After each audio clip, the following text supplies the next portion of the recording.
Continuamos con Inti Rodríguez, él es director de medios de Provea. Y aquí hay algunas preguntas. Por aquí te dice, ese soy yo, un tuitero que se llama Ese soy yo. Primi, puedes preguntar a tu invitado si él ha tenido acceso al expediente del espía norteamericano para afirmar que se ha violado el debido proceso, sin guabineo. Sí, es un caso que desde el año 2015 documentamos cuando se produjo la detención de este ciudadano, un caso al que le hemos hecho seguimiento, al igual que muchos otros casos vinculados con el operativo de liberación del pueblo. Y bueno, aquí simplemente se ha tratado, al igual que la mayoría de las personas que están detenidas, tanto presos políticos como presos comunes en el helicoide, se les ha violado el debido proceso, es decir, no han sido presentados ante tribunales, ante las audiencias, no, a muchos no se les ha respetado el derecho o las órdenes de boletas de excarcelación que tienen, y en general es la situación lamentable de todo el sistema de administración de justicia en el país. Bueno, y además también yo le preguntaría a este ciudadano que nos hizo esa pregunta si él ha tenido acceso al expediente para afirmar que es un espía norteamericano Sí, también, que sería también. bueno saberlo, ¿no? Pregúntale a este defensor si ya visitó a la sargento de la Guardia Nacional que el diputado Requesén le propinó soberano golpe en la cara, dice No, Suero Jaime. no Bueno, tenemos, no tenemos contacto con esta ciudadana, tampoco tenemos constancia de que haya sido efectivamente el diputado Requesén quien la haya golpeado, pero en todo caso la invitamos a ella y a cualquier otra persona que se sienta víctima de cualquier situación vinculada con violaciones de derechos humanos que pueda acudir a nuestra organización. De hecho, en 2014 le hicimos una invitación pública al Comité de Víctimas de la Guarimbas para que acudiera a nuestra oficina, o nosotros nos trasladamos hasta donde ellos quisieran, y bueno, lamentablemente no pudimos concretar esa invitación. ahora fíjate, en el caso de los trabajadores, estas denuncias, los sindicatos se han ocupado de esto, el Ministerio del Trabajo se ha ocupado del caso de las denuncias, por ejemplo, sobre situaciones de acoso laboral o de combinación a que voten, etcétera. Sí, nosotros junto al movimiento sindical hemos elevado quejas ante la Organización Internacional de Trabajo, hemos apoyado esas quejas que se han presentado, hemos enviado todos estos informes o situaciones, casos ante la Comisión Interamericana de Derechos Humanos. De hecho hemos realizado solicitudes de audiencia ante la Comisión Interamericana para presentar toda esta situación, y en el plano nacional hemos denunciado tanto ante la Inspectoría del Trabajo, el propio Ministerio del Trabajo, los tribunales laborales del país, todas estas situaciones de despidos, de acoso laboral contra trabajadores. De hecho, estamos acompañando el caso de un total de 17 trabajadoras de la Fundación del Niño que fueron despedidas por su directora Carolina Sestari por no haber votado en las elecciones parlamentarias de 2015. Y ese es un caso que desde 2016 se está tramitando ante tribunales, ante la Inspectoría del Trabajo, y que lamentablemente no ha tenido respuesta. El patrón común ha sido que en el plano nacional, tanto los órganos administrativos como los órganos jurisdiccionales no han dado respuestas a las demandas de los trabajadores, de los sindicatos y de las propias organizaciones de derechos humanos en estos casos de acoso laboral y de violaciones al derecho a la libertad sindical. Ramón Ramos, el líder, ¿qué puede hacer la embajada o el gobierno de Estados Unidos cuando uno de sus ciudadanos pide ser rescatado porque se le están violando sus derechos, como es el caso del misionero de Estados Unidos preso en el helicoide? No, entendemos que en este caso la Embajada de Estados Unidos está haciendo las labores diplomáticas que les corresponde, acompañar a un ciudadano, a un connacional, para que se le respete el debido proceso, para que sea liberado en caso de estar detenido injustamente. Entendemos que en el caso de la Embajada colombiana también se está haciendo lo mismo con 58 ciudadanos colombianos también detenidos injustamente, acusados de paramilitares sin prueba alguna, también en el marco del operativo de liberación del pueblo. En este caso, estos 58 colombianos tienen más de 2 años detenidos, ¿no? Y tanto en el caso de Joshua Hall como en el caso de estos 58 ciudadanos colombianos, ambas embajadas están haciendo la labor que les corresponde, que es acompañar jurídicamente, judicialmente a sus connacionales y ejercer las presiones diplomáticas ante el gobierno venezolano para que garantice la integridad y, en todo caso, en última instancia, la libertad de estas personas. Bolívar Divisa, señor Inti Rodríguez, ¿cómo se le puede llamar a un gobierno que mantiene presos políticos? Bueno, sencillamente un gobierno represivo, un gobierno autoritario.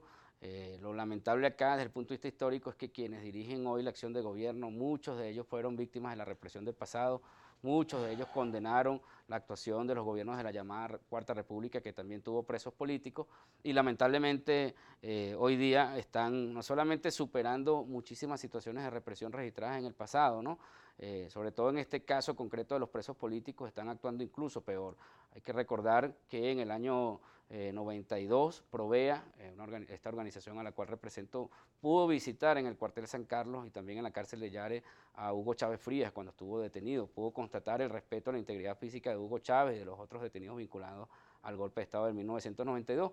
Y lamentablemente en el presente no hemos podido ni Provea ni ninguna otra organización de derechos humanos poder visitar a las personas que están privadas de libertad hoy día por razones políticas. Entonces, en ese sentido, quienes ayer fueron víctimas de la represión y hoy están en el gobierno están actuando incluso peor en muchísimos casos que los dirigentes políticos del pasado de la llamada Cuarta República. Por ejemplo, cuando vemos lo ocurrido en la Asamblea Nacional con periodistas, ¿verdad? Incluso se les destrozó una cámara. Aquí a Globovisión también le ocurrió lo mismo en las protestas del año 2017. A un trabajador le despojaron de su cámara y la destrozaron igual. Cuando ocurre eso, este tipo de delitos, de actos, ¿cómo se pueden sancionar realmente? Mira, son ataques directos al derecho a la libre expresión y a la información. Son ataques dirigidos a impedir que la sociedad, que la ciudadanía esté informada de las situaciones que ocurren en el país y forma parte de todo un patrón promovido de las altas autoridades del Estado dirigido precisamente a obstaculizar la crítica, obstaculizar el derecho a la información para mantener una sociedad desinformada, ¿no?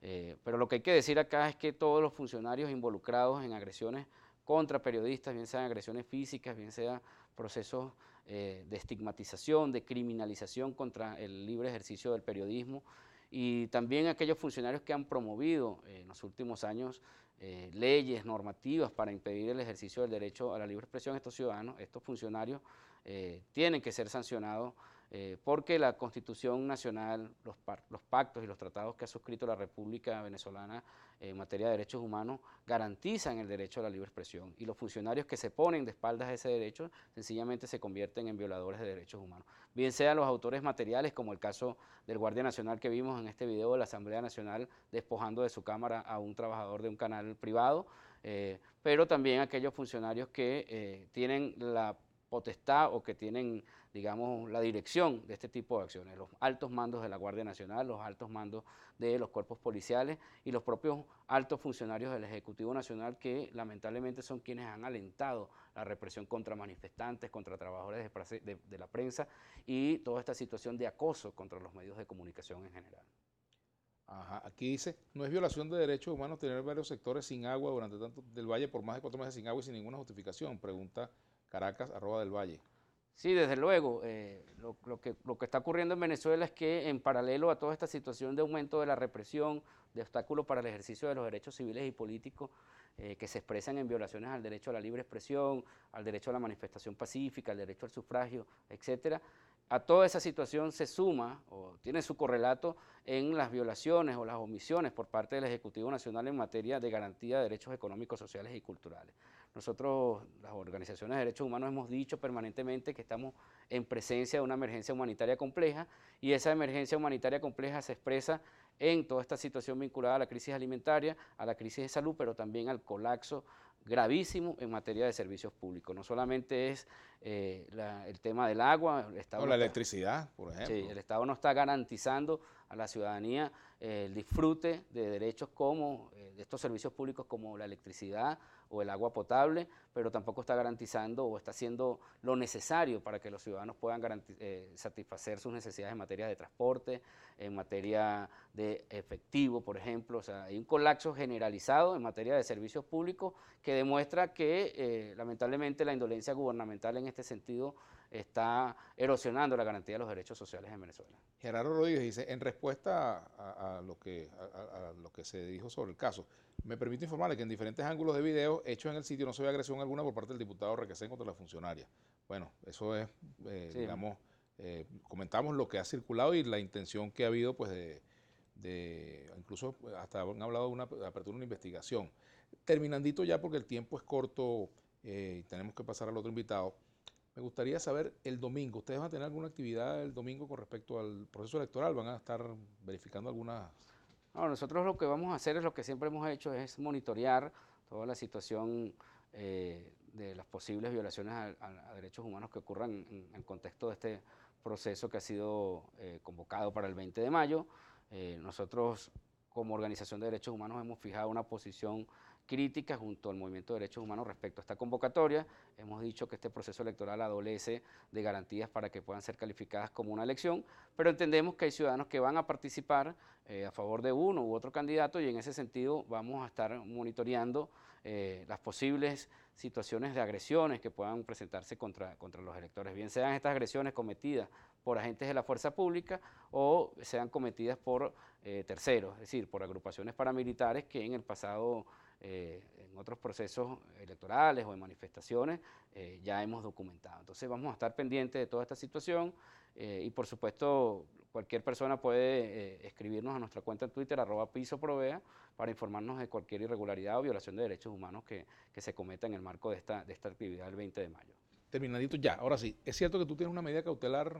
Sí, es una medida cautelar junto a Marino Alvarado y a Rafael Uzcategui, ambos miembros de Provea, una medida cautelar emanada de la Comisión Interamericana de Derechos Humanos por los ataques proferidos por distintos digamos, voceros del Ejecutivo Nacional, concretamente los ataques permanentes de Diosdado Cabello hacia mi persona, una situación de secuestro de la cual fui víctima en el año 2014 por parte de agrupaciones paramilitares de Caracas y diversos ataques también de diversos voceros del Ejecutivo, del Partido Oficialista y de agentes de la Fuerza Pública. Entonces, gozamos de estas medidas de la Corte Interamericana de Derechos Humanos que obliga al Estado a brindarnos protección ante estos ataques y sobre todo que obliga al Estado a abstenerse de seguir atacándolo. ¿Y han recibido protección? Gracias por Protección a medias y ataques siguen, pero bueno, no nos intimidan.